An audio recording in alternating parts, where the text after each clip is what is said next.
maintenance nozzle. Bagian nozzle tuh yang ini nih. Ini nozzle nih. Bagian nozzle ini. Ini nih. Jadi kalau kita mau maintenance nozzle ini harus dibuka dari atas, buka ini, baru kita buka yang ini. Nozzle-nya itu sendiri kalau misalnya dari suku cadang, nozzle rebuild kit. Jadi yang namanya nozzle tuh ini. Segini. Yang kita dapat spare part-nya itu cuma bagian ininya saja. Bagian ini aja. Ini nozzle untuk yang bisa diganti. Kalau memang harus diganti. Oke, sebelum kita ganti itu ada alat-alat yang kita butuhin. Antara lain alat-alatnya ini sim nozzle fan. Ada 2 yang kayak begini sama kayak gini. Kemudian butuh kunci L. Ini kunci berapa ya? Kunci ini tuh untuk buka yang mur bintang yang sebelah sini. Itu. Kemudian kunci bintang juga, segi 6 juga yang sebesar ini, dia untuk buka yang di belakang sini. Ini ada murnya yang untuk buka di sini. Kemudian kita juga butuh grease silikon gel buat ngebersihin si nozzle-nya. Terus obeng kembang, alkohol, cotton bud, sama tisu. Itu peralatan yang dibutuhin buat kalau kita maintenance nozzle. Maintenance nozzle ini biasanya 6 bulan sekali. Atau kalau misalnya ada indikasi si nozzle ini sudah agak seret untuk naik turunnya. Di depan sini. Jadi nozzle ini posisinya dia naik turun nih. Nah, harusnya pada saat kita naik turun gini dengan tangan ini harusnya smooth, dia nggak ada agak seret atau agak kasar agak keras gitu. Kalau agak keras itu biasanya memang harus di maintain segera gitu. Tapi biasanya saya maintain untuk ini sih 6 bulan sekali. Oke, untuk bukanya kita buka dari atas. Ini ada bautnya di bawah, jadi kalau kita puter ini sampai seputar-putarnya nggak bakal copot kalau di bawahnya nggak dipegang. Jadi di bawahnya ada bautnya, kita pegang dulu nih, coba lihat enak bautnya. Jadi sambil diputer, ini ada bautnya di bawah, pegang, baru kita bisa puter ini. Untuk nyopot, ngelepas si murnya yang di atas. Biasanya saya gabungin lagi di sini, terus saya taruh di ujung sini, biar nggak lari kemana-mana murnya. Ini mana bautnya lagi? Oh, ini dia. Bautnya 2. Ya, terus buat yang di belakang pakai ini.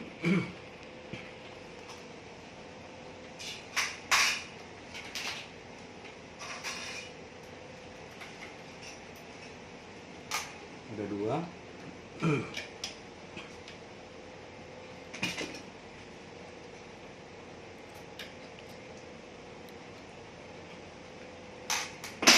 Nah, kemudian ini ditarik ke atas.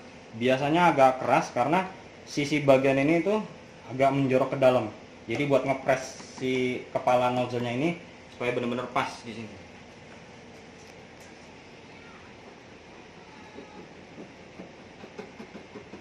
Kita goyang-goyangin dikit.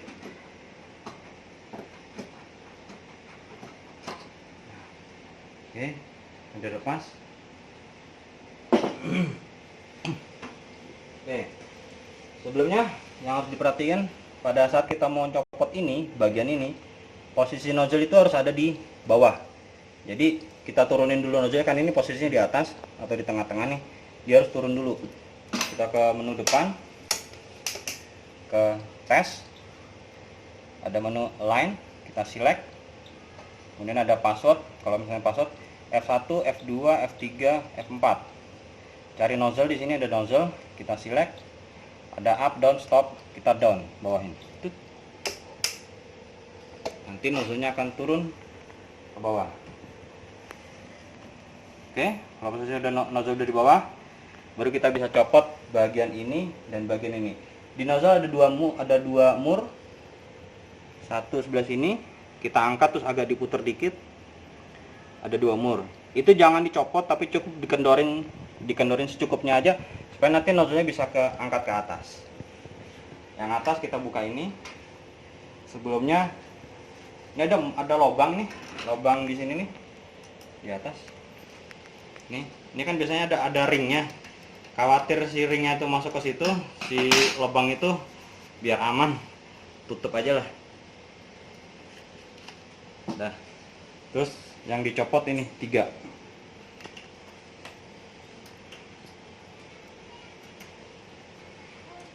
Biasanya ringnya suka copot karena ringnya nggak nempel. Saya taruh di ujung bawah sini.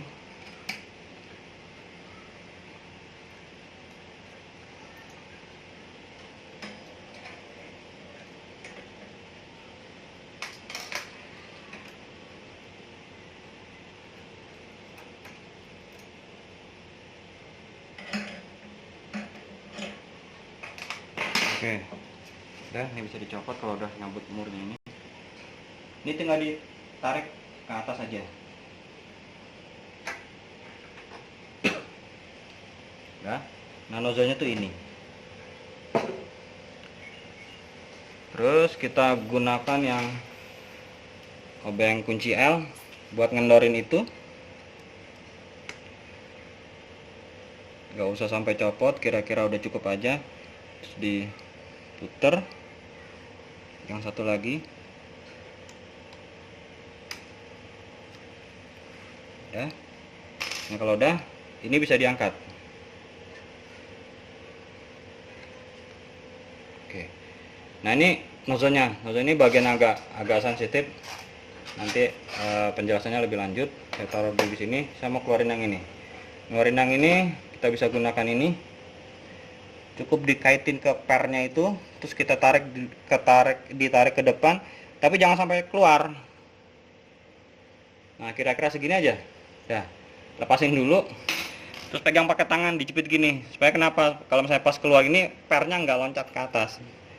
Kita tarik ke atas, terus kita tahan ringnya ini sama nozzle, kepala nozzle-nya. Udah, ini bagian nozzle bawahnya. Nah, kenapa tadi harus ada di bawah? Tuh, kunci ini nih, kunci rodanya ini kalau dia ada di atas, nanti pada saat masang ini ke dalam lagi, dia akan mentok di sini, dan itu nggak bisa ngepas buat masukin nozzle. Makanya posisi ini tuh harus ada di bawah. Jadi kalau di bawah kan dia adanya di sini, di bagian sininya, dan itu harus ada di bawah. Oke, sekarang kita maintenance ininya. Saya butuh alkohol sama tisu boleh. Nozzle-nya ada bagian yang sensitif tuh, kan posisinya tadi begini ya. Ini bagian atas, ini bagian bawah. Yang sensitif itu yang di bawah. Ya, kalau kita ngerasain pakai tangan ini, di bagian lingkar dalamnya ini ada seperti bagian besi yang agak menonjol dikit. Kalau kita giniin, beda sama yang atas. Yang atas benar-benar rata gitu, nggak ada kayak seret-seretnya gitu. Nah, kalau yang di bagian bawahnya ini, dia ada seperti besi yang nonjol dikit gitu, kecil. Nah, itu yang tidak boleh terluka. Pada saat kalau misalnya dia jatuh nozzle-nya begini, terus ini terkopek atau tergores sedikit, dia bisa bocor. Nanti akhirnya flow-nya bisa nggak sesuai. Ini harus di-maintain. Biasanya kalau udah kotor banget nih, warnanya agak-agak coklat, hitam, bahkan mungkin karena gel yang udah mulai kering, dia akan nempel di sini. Ini harus dibersihin. Cukup pakai ini, pakai alkohol.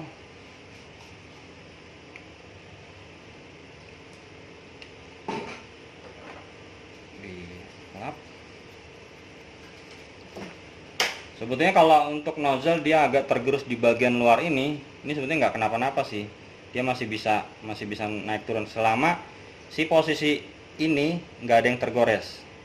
Karena dia kan flow udara yang akan masuk, debu yang akan masuk kan lewat dalam sini. Jadi selama dia masih bisa naik turun, tidak goyang, pada saat nanti dipasang itu dia masih nggak kenapa-napa. Tapi kalau udah banyak tergoresnya, di sini kan tergoresnya kelihatan nih. Ini baru sebagian sisi yang tergores, ini juga tergores. Tapi yang sisi sini enggak nih. Ini kan enggak nih. Ini enggak nih. Ini tergores sedikit. Nanti kalau udah tergores benar, dia bisa agak goyang gini. Pada saat dia naik turun, dia posisinya bisa goyang gini. Pada saat dia goyang, flow-nya pasti nggak akan dapat. Nah, itu harus diganti sama nozzle reboot kit ini. Yang bersihnya cukup seperti ini.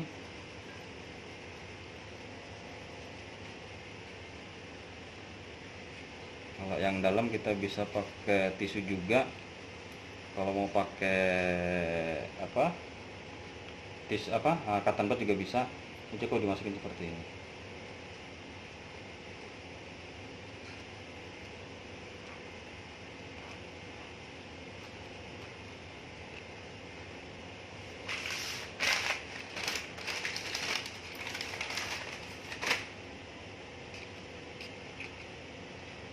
Satu kali, dua kali cukup kalau memang udah dirasa cukup bersih.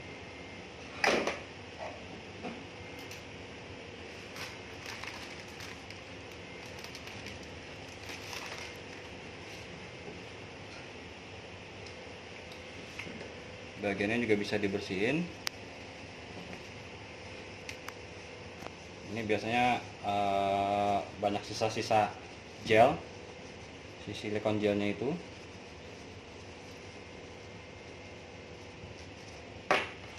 Kalau ini atas nggak begitu penting sih, karena dia akan nempel di atas ini.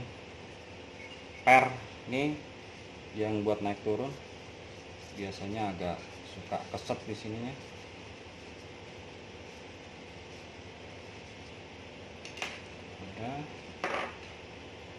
Udah.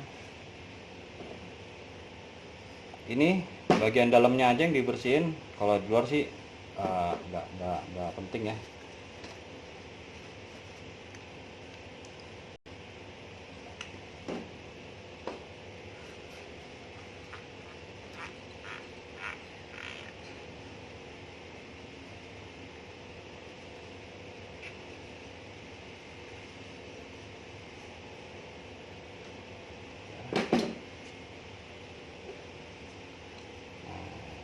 Ini sama kayak yang tadi, agak kotor ya yang di dalam ini.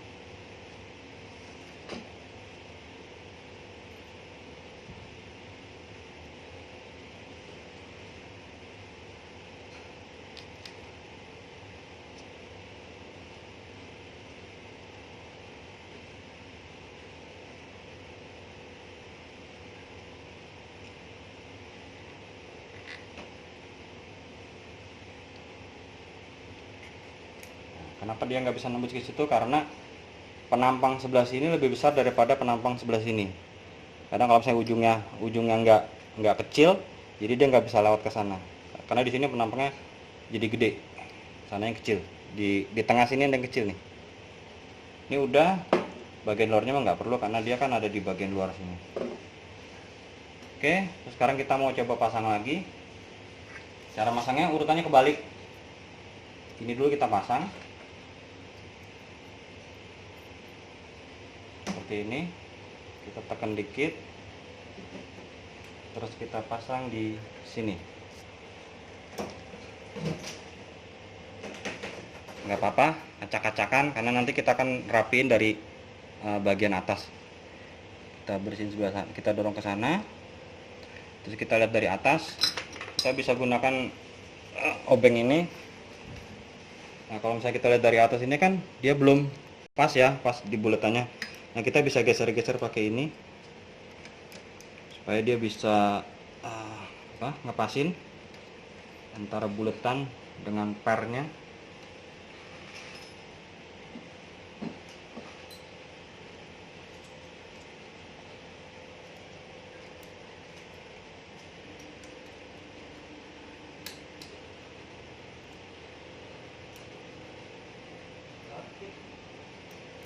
Oke, kalau saya kira-kira udah dirasa bisa pas, kita coba masukin nozzle-nya. Posisinya seperti ini. Ini yang di bagian atas, ini kan ada seperti kayak pemisah besi ini ya. Ini bagian atas, ini bagian bawah. Nah, masukinnya hati-hati karena di sini ada bagian yang sensitif kan. Jadi jangan sampai ke bentur terlalu keras. Masukin, agak digoyang-goyang dikit supaya kita nyari pas si posisi nozzle dengan per dan lubangnya.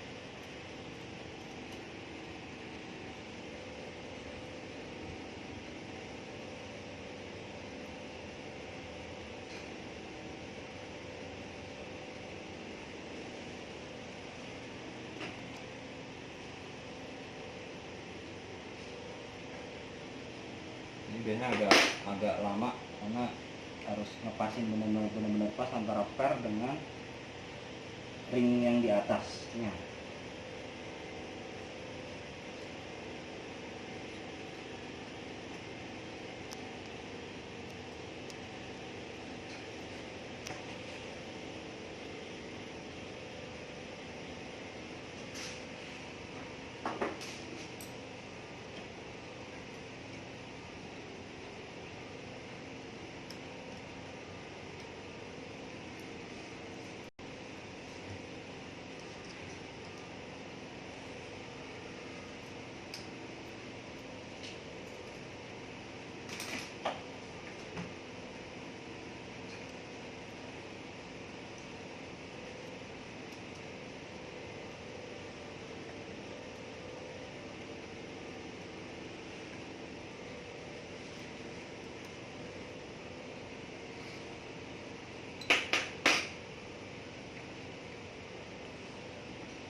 Oke, ke depan. Nah, ini nozzle udah masuk, sampein bawah, sampai di paling bawah. Kepala nozzle ini, nah itu dia ada di bawah, di paling bawah sini. Jadi nozzle udah sempurna sampai ke bawah. Oke. Terus sebelum kita ngencengin mur ini, dua mur kanan kiri ini, kalau masih ada filter tape, kita bisa kendorin, kita angkat, kita lepas aja filter tape-nya karena ini harus di adjust. Angkat dikit, filter tape-nya keluarin. Oke, nah ngejasnya pakai apa? Ngejasnya pakai ini.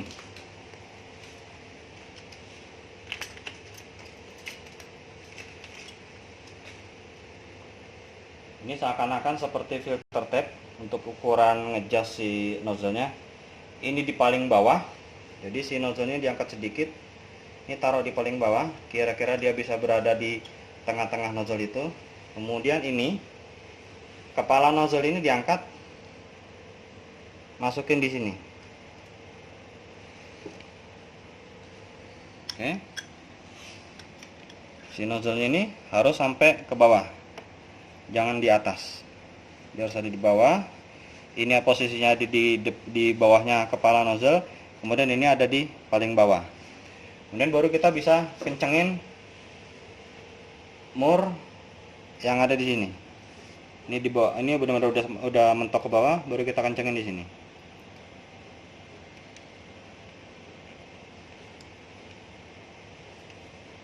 Kencang cukup aja, terus kita bisa putar. Ada dua mur.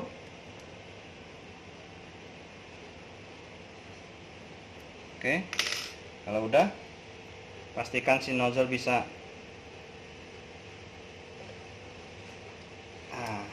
naik turun dengan smoothnya. Oke, kemudian ini bisa ditarik, keluarin. Ini paling bawah.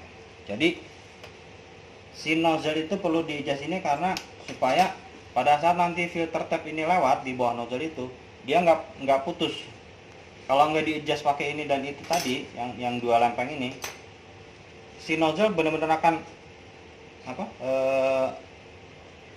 menjepit si kertas ini dengan bagian bawah ini. Terus dia akan bisa bikin putus si nozzle-nya karena di bagian nozzle yang benar-benar rapat itu dia akan membolongi kertas. Bukan memberi sampel, tapi akan membolongin kertas. Makanya dia perlu di-adjust pakai dua alat ini. Oke, kalau udah, kepalanya bisa kita pasang.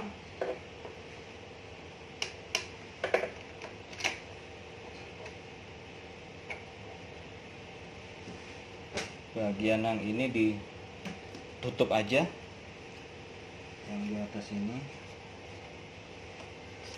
Kita pakai ring yang tadi murnya.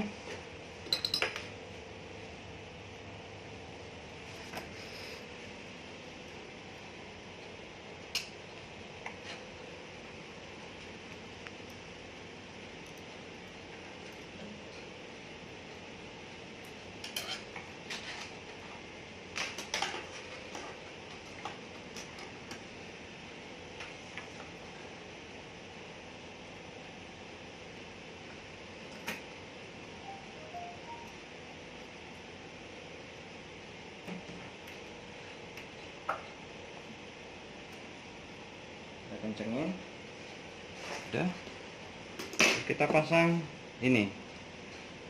Nah ini biasanya agak keras karena nih besinya akan ngeplak si bagian ini.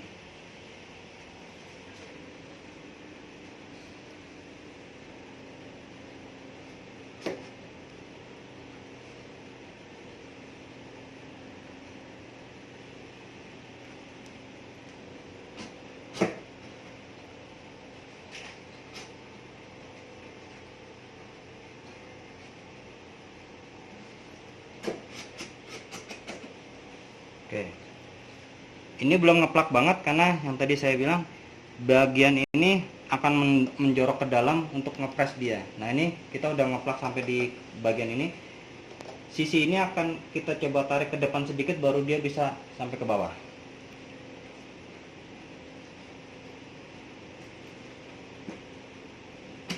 Nah ini baru rata. Setelah dia rata baru ini bisa dimasukin mur yang ada bautnya paling atas, murnya dari bawah.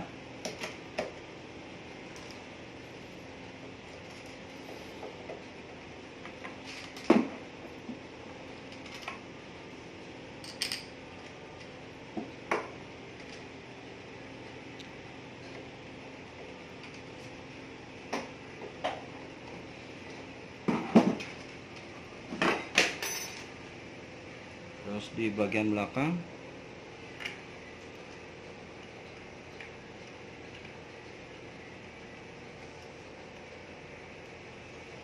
satu lagi di sisi sebelah sini.